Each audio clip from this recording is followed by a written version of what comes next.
अस्सलामुअलैकुम students, I hope आप सब खैरियत से होंगे। आज का जो हमारा नेक्स्ट टॉपिक है वो है फैक्टर अफेक्टिंग एंजाइम एक्टिविटी। ऐसे कौन कौन से फैक्टर्स होते हैं जो एंजाइम के एक्शन पे, एंजाइम के वर्क करने पे असरअंदाज होते हैं, जिनकी वजह से या तो एंजाइम्स की एक्टिविटी बढ़ जाएगी या एंजाइम की एक्टिविटी कम हो जाएगी। उन तमाम फैक्टर्स को हम लोग इस वीडियो में एक्सप्लेन करेंगे। इस वीडियो लेक्चर में डिस्कस करते हैं हम लोग factor affecting enzyme activity. Conditions of the reactions have a great impact on the activity of enzyme. अब देखें, कोई भी वर्क है किसी भी जगह पे है, आया कि वो साइंटिफिकली है या कोई और फील्ड है अदर, जिसमें कोई भी वर्क हो रहा है, तो जो ग्राउंड रियलिटी होती है, इन्वायरमेंटल फैक्टर्स होते हैं, ये एंजाइम्स के वर्क करने पे, एंजाइम या कोई भी वर्क है, वो फैक्टर उसके ऊपर असरअंदाज होते हैं। तो यहाँ पे जैसे हम एंजाइम्स की एक्टिविटी को एक्सप्लेन करेंगे, तो डिफरेंट फैक्टर्स हैं, डिफरेंट कंडीशंस हैं जो एंजाइम्स की एक्टिविटी पे गहरा असर रखती हैं। Enzymes are particular about the optimum conditions provided for the reactions such as temperature, pH, alteration in substrate concentration. अब different factors हैं, जैसे temperature है, pH है, alteration in substrate concentration है। इन सबस्ट्रेट की कंसंट्रेशंस में तब्दीली है, या उसको ज़्यादा करेंगे या कम करेंगे सबस्ट्रेट को, तो एंजाइम्स की एक्शन का रेट कैसा होगा। Typically, enzymes activities are accelerated with increasing temperature. As enzymes are functional in cells, the physical conditions for nearly all enzymes are temperature that are moderate. अब देखें, जैसे मैंने पहले भी बात की थी कि दुनिया में जितने भी ऑर्गेनिजम्स हैं वो 5 किंगडम में हैं। हर ऑर्गेनिज्म के बॉडी सेल के अंदर डिफरेंट काइंड्स के केमिकल रिएक्शंस चलती हैं, ठीक है? और वो सब के सब नियरली तमाम एंजाइम्स के एक्शंस में ही होती हैं। तो अब सेल्स की जो कंडीशंस हैं वो मॉडरेट होनी चाहिए, तभी एंजाइम्स क्या करेंगे, मैक्सिमम वर्क करते हैं। अगर टेम्परेचर एक मॉडरेट कंडीशन से स्पेसिफिक पॉइंट से बढ़ता है या कम होता है, तो ये दोनों कंडीशंस एंजाइम्स के वर्क पे बैड इम्पैक्ट रखती हैं, जिससे एंजाइम्स की एक्टिविटी डिस्टर्ब होती है। At higher temperatures, given a specific point, there is a drastic decrease in activity with the denaturation of enzymes. In diluted solutions, purified enzymes denature quickly compared to enzymes in crude extract. Denaturations of enzymes can also take place when enzymes are incubated for long durations.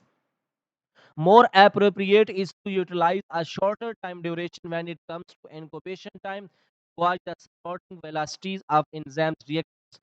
अब हम देखेंगे enzymes के action पे temperature कैसे असरअंदाज होता है, साथ में pH को भी। Enzymes require an optimum temperature and pH for their proper function. The temperatures or pH at which compound shows its maximum activity is called optimum temperature or pH.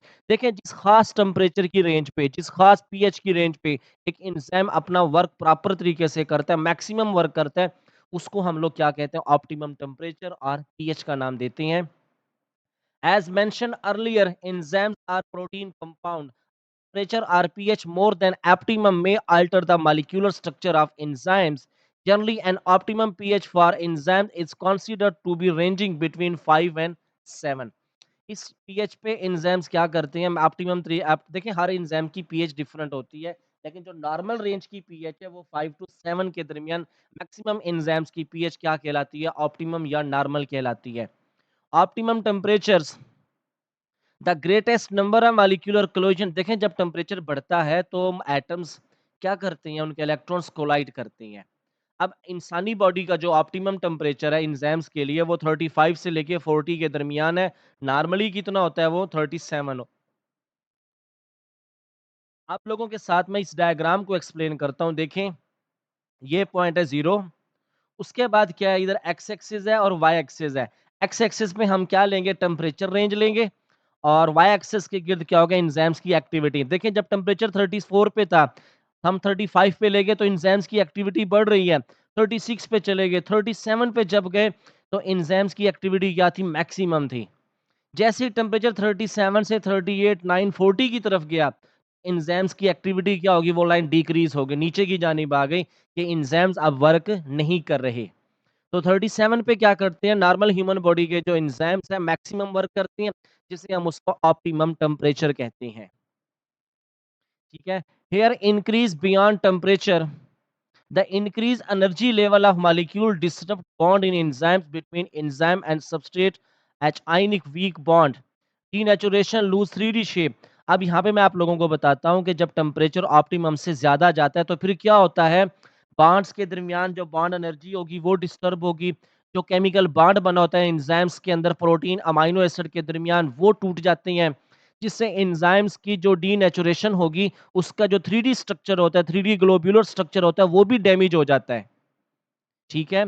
और जब टेम्परेचर डिक्रीज़ करते हैं 37 से below आता है, तो तब क्या होता है, एंजाइम्स के अंदर जो प्रोटीन है, वो फ्रीज़ हो जाते हैं, तभी एंजाइम का 3 डायमेंशनल ग्लोब्यूलर स्ट्रक्चर वो लॉस्ट हो जाता है और एंजाइम्स की एक्टिविटी 0 पे आ जाती है।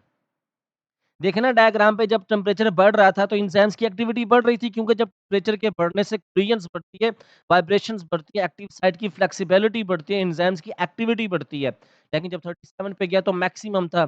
जब टेम्परेचर और आगे जाने लगा 38, 39, 40 की तरफ, तो एंजाइम्स की एक्टिविटी 0 की तरफ आने लगे।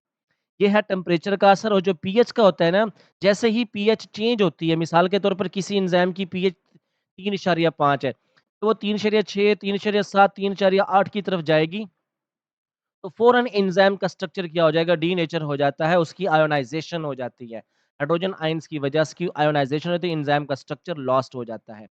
तो ऑप्टिमम लेवल पे टेम्परेचर की रेंज और पीएच की रेंज क्या करती है, इस रेंज की वजह से एंजाइम मैक्सिमम वर्क करता है।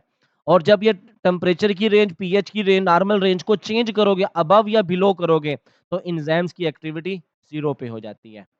तो डिफरेंट फैक्टर्स हैं, उनमें से आज इस लेक्चर में हमने एक्सप्लेन किया है एंजाइम टेम्परेचर और पीएच के चेंज को, कि कैसे वो एंजाइम्स की एक्टिविटी को अल्टर करते हैं। स्टूडेंट्स, आई होप ये वाला टॉपिक टेम्परेचर और पीएच की रेंज जो कि एंजाइम के एक्शन पे कैसे असरअंदाज होती है, इसको आप लोगों ने सुना।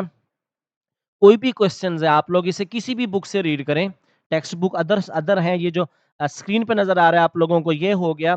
गूगल से पढ़ें आप लोग, जो भी क्वेश्चन हो आप लोगों का, तो कमेंट सेक्शन में आके लाजमी पूछें। आई होप ये लेक्चर आप लोगों को समझ आ गया।